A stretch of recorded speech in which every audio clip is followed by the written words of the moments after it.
Hello gentlemen, welcome to Steps. I would put this gameplay review, gameplay analysis, I would categorize it under perhaps relocating, but it's not relocating as in taking your fat German ass, in this case, from one end of the map to the other.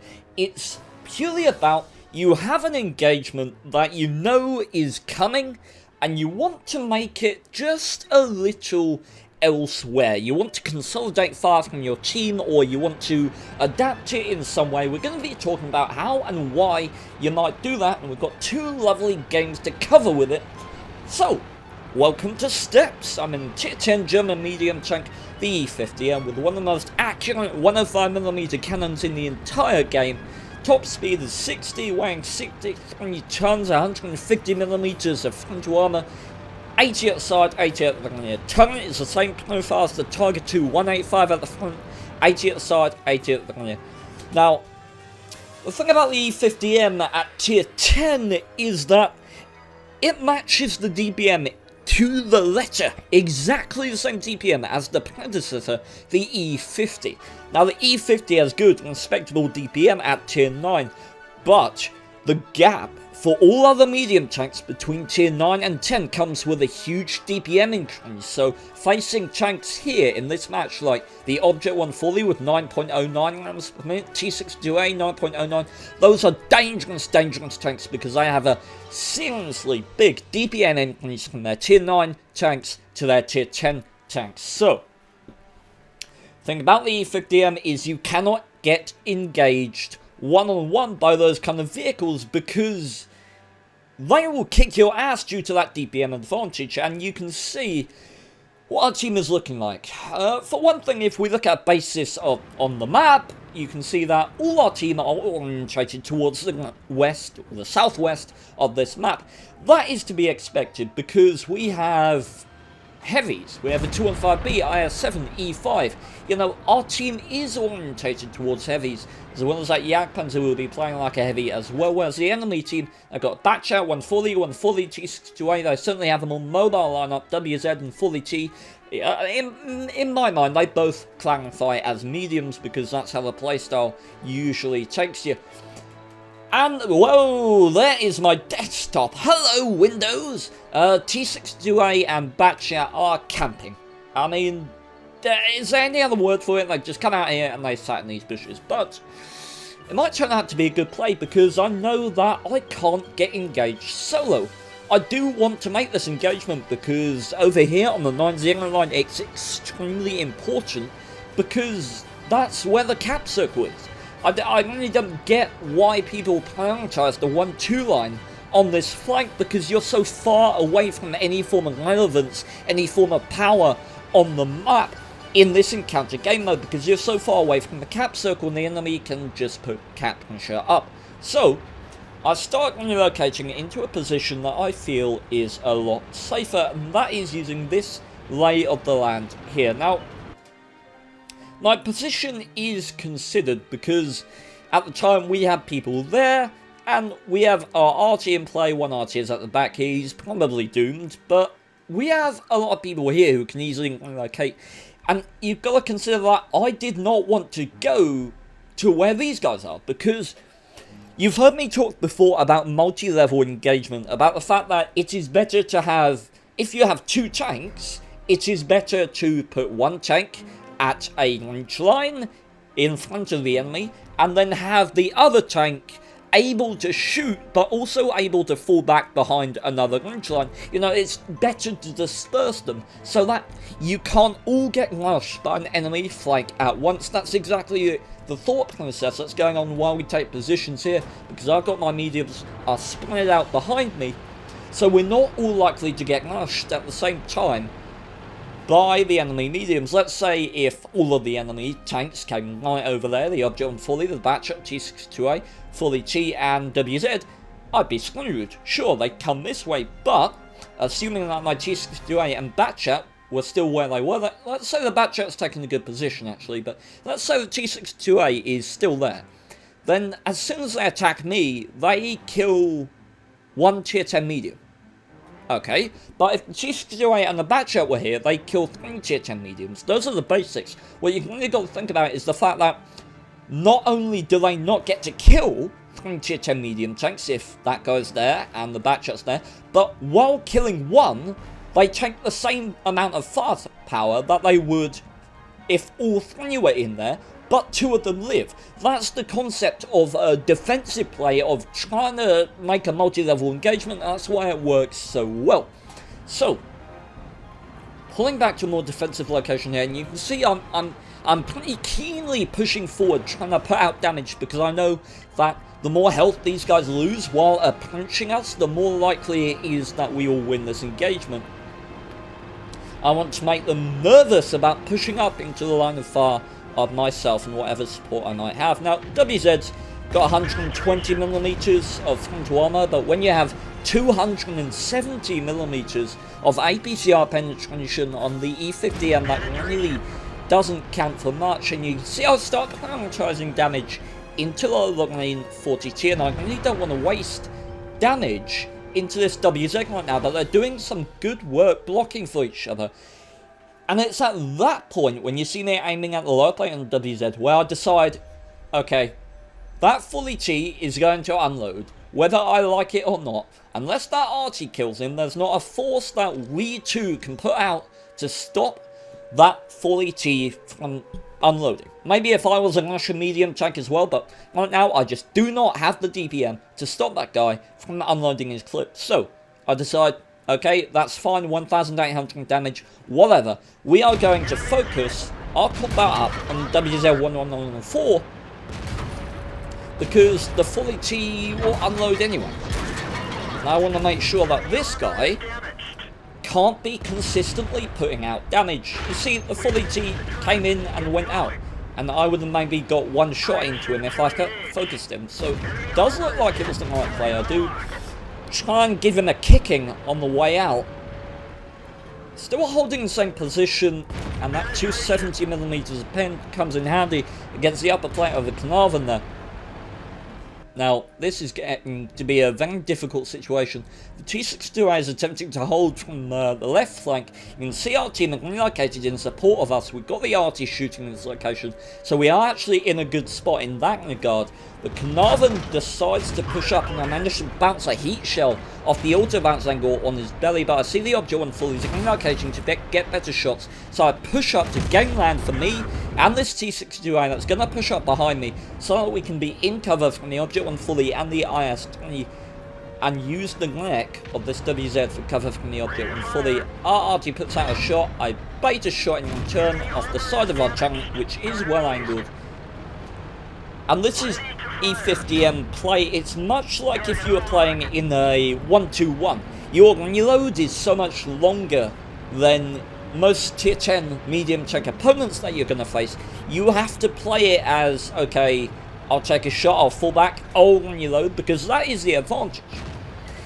Your advantage in the E50M is that you basically have better alpha damage than the Russian mediums, so you want to hide, reload, shoot, hide, reload, shoot, because you also have more health than the Russian mediums, and the cap is at 91, 92, 93, 95, 96, and a tracking shot is good enough on T-62A. As it happens, GW100 with what looks like a lovely blind shot. 40T takes his blind pills, yellows out, and 30B picks him up with a shot up his ass. And this game is concluding as we speak. I'm not interested in dying at this stage after doing some nice work locking down a flank with the help of some other medium tanks on my team. And that's satisfying to see the game conclude like this at the end. Alright, so now let's go to Plukhanovka, I believe, and we're going to look at another example of relocating an engagement before it happens. Alright, fine sirs, welcome, is it Plukhanovka? No, fire and sailing. Ah, they're the same bloody thing. We're going to watch the start of this game in double speed because it is nothing if not mind-numbingly dull. And I was going to cover this when you play in just more detail. I wasn't going to put it in as one of the additional games I used to cover something else. I was going to talk about it, maybe do a gameplay analysis on it, maybe talk about you don't have to do everything at the start of the game, you can do a lot at the end, a video like that, but I decided to chuck it in here because it is a good example of what we're talking about. So, IS-3A, basically an IS-3 with worse horsepower, it's slower but has a far better reload. That will come in handy later, and it gets APCR as standard. Penetration has some minor differences. Obviously heat is premium, whereas APCR is premium on the regular IS. 0.46 accuracy as opposed to 0.4, and I do believe those are the only differences, as well as it aesthetically being a minor bit different in terms of turret than the IS-3 regular. So, ambitiously looking for shots up at the hill here, but my dystonia at this point in time was playing up so heavily that I could not stabilise my gun or my aim circle at all, and I just can't pick up shots at these guys. Putting it in ×4 here, because basically where you want to be looking to get the most out of this when you play it is at our 1-2 line, and notice how it slowly crumbles with more and more tanks vanishing off the map over in that location. We failed to put out a single point of damage so far, and now this is the point where my 1-2 line has completely and utterly crumbled. I am incredibly out of position right now, and I need to relocate to the eastern side of the map, where the last bastion or the last resistance that my team can put up is stationed. If I'm caught out in the open here, I'm dead. The enemy team is currently moving out the 1-2 line, and all that has to happen is for that Spy Panzer 1C to hug this rock and center or poke over somewhere here, spot me, I get massacred by the guys out on the 1-2 line. So really not worth staying there, and my gun, I'll tell you what, it was trolling me throughout this entire game. Not got a single point of damage yet, and I feel conned by some of the shots that I fired in this game, because despite the 0.46 accuracy, I've known this tank to be far more reliable than that would make you think. So I do manage to relocate over to the eastern side of the map. Now it's a matter of thinking, okay, what can I do? If I go to the hill, I get shot by the Spy Panzer 1C and the LTTB in the middle, and also the T10 and the IS-3 and the IS-3A and the enemy team when they crest the position after killing our Yak Panther. So I'm going to go to a position that I don't think I've gone to in thousands and thousands of games. I am going to go to B9. And that is a distinctly odd position to be finding me, and an odd position to be finding an IS-3A, but at this point it's my best bet of supporting what remains of my team, because it's the whole idea of multi-level engagement. If I'm here, wherever the enemy attacks, I can get supporting fire whilst keeping myself safe. If the enemy attack down here, I can shoot them and fall back behind this lay of the land. If the enemy attack down here, I can shoot them and fall back behind this lay of the land. So it's a versatile position for the state of the game as it is. So let's put this in double speed, and we can watch as our team crumbles. Our Tiger P there attacking incoming fire from an LTTB in the centre, I imagine. I'm just waiting on here, and I believe I said on stream he's going to outspot me, isn't he? And then any second now, there goes Mr. QB, my 6th sense icon. And yep, I got outspotted at like 300 meters, because IS-3A, it shares that same crippling disadvantage when it comes to view range, 330, the same as the regular IS-3. Now you see me pull further forward here, and that's because the enemy now have complete possession of the hill and can certainly get onto the edge of the bit where that M103 currently is and shoot me in the ass. So I'm curious as to how quickly I dismissed that M103, but it looks like I was right, and that I don't actually have shots at him from where he is, and so that's nice to know I'm right about where I'm focusing my combat here. And now it is 3 versus 1, 2, oh, 3 versus, no, 2 versus 1, 2, 3, 4, 5, 6 enemy tanks, and I'm just thinking at this point, can I get some damage? Please? Just a couple of shots of damage. But no, because clearly the upper plate of the T10 angled like that is just so superior, isn't it? Side armor, I would guess, bouncing the shell from the M103, and I've got no time for passive play at the moment. I don't care if I'm going to take incoming fire. I'm still bouncing the M103 off my side, but I really need to be playing it aggressively here, because the more passively I play, the bigger disadvantage my team has. Now I want to focus up on these guys. Yeah, he's angling his upper plate upwards, so I know I've not got a shot at penning that. So I decide I'm going to put my shot into the Panther 2. I'm wiggling my chunk to hide my overmatched engine that is shared with the standard IS-3A on the top wing and bounce all incoming fire. And we take the only return shot that we have, that is into the Panther 2, the 110, the T10 not finding the ability to push up any more aggression on us for the time being, but we've got a full health IS-3 moving, and I wait, and I don't take the shot, and we put it into the T10, securing the kill. Now this is an interesting situation. We've got an M103 on the high ground who we know has speculative shots at us, and if he moves up a little further, may well be able to sneak shots into our rear. And we've got a full health IS-3 pushing on us who we can take in a one-on-one engagement.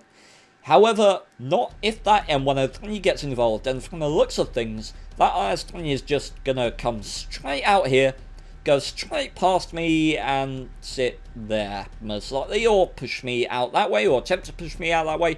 Either way, it's going to be hard to avoid fire from the M103. So, I want to take control of this situation and switch up the engagement, and the way that I'm going to do that, you can see me observing the position of my Conqueror here. The way I'm going to do that is by pushing straight forward after securing the kill on this Panther. Yeah, I'm going to push all the way forward into the line of fire of my Conqueror. Me and this IS-3 basically switching positions, and now I've got the supporting fire of my Conqueror, and the IS-3 has the supporting fire of the M103. Now I'm just praying at this point that that Conqueror can keep himself safe, because he's my only chance, he's my only article of fire support right now. And I'm just looking at him and thinking, oh god, what is he doing? What is he doing? I decide I want to push the tempo here, and that is incredibly unlucky not to be securing that shot on the IS-3, but I know that I will reload before him, but we can't put out damage as it is, and I don't want to push. I'm looking at that M103, and now it's a matter of outthinking.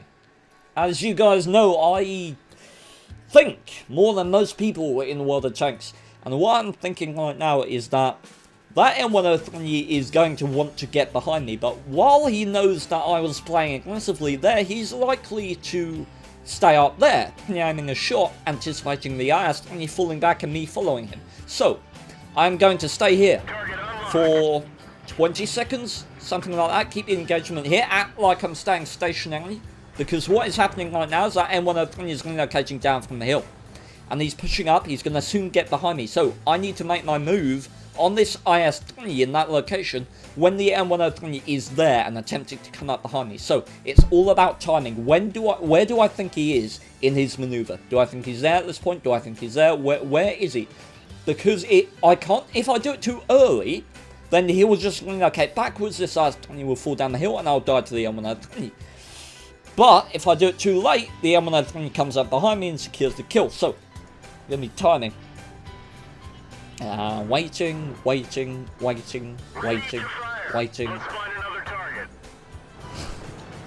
And there's a decision, okay.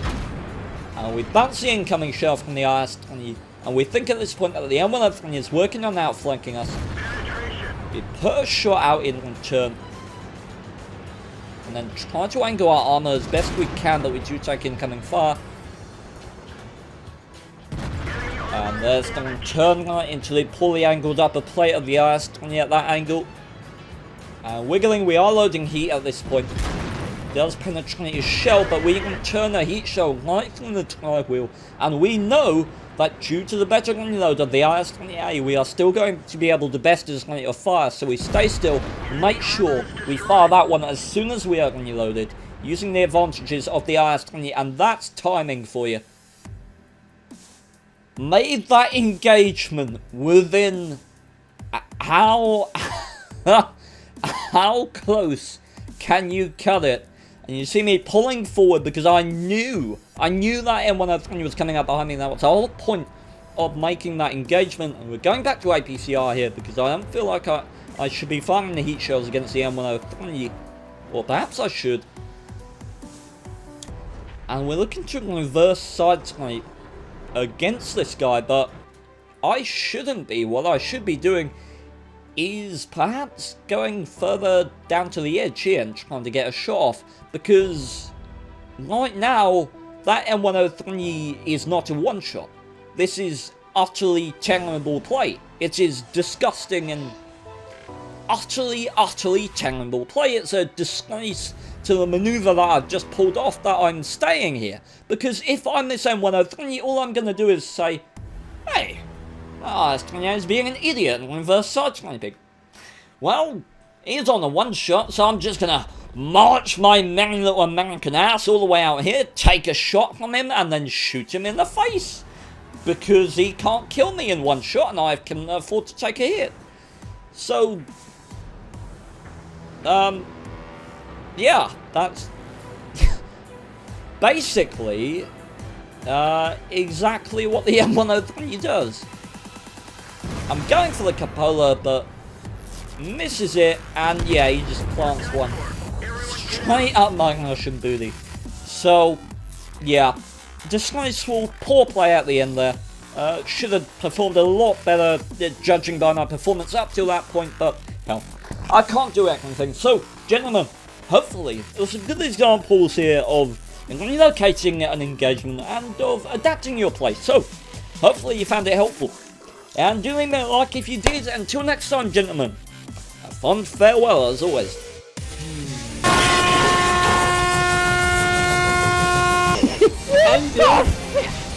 What? What? How is that a thing? Now I can focus on my gameplay. Headache! I will...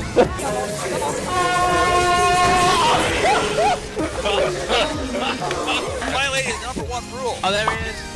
He's camping. Get him.